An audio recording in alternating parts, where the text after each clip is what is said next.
Did you know that in 2023 there were 110 million forcibly displaced people worldwide, a number that is expected to rise to over 130 million by 2024? These individuals need social, cultural and economic integration to succeed in their new countries. But how can they achieve this with barriers like limited access to work or education?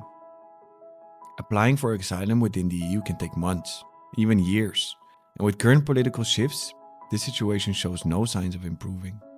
Many forcibly displaced people spend their days in limbo, awaiting their asylum applications. They face numerous obstacles, hindering their integration into the labor market. Overall, they have very limited prospects of a meaningful, professional life. This is where entrepreneurship can be a game changer. Our impact measurement shows that entrepreneurship helps improve language skills, expand professional networks, learn local customs, and overall create ripple effects in their communities.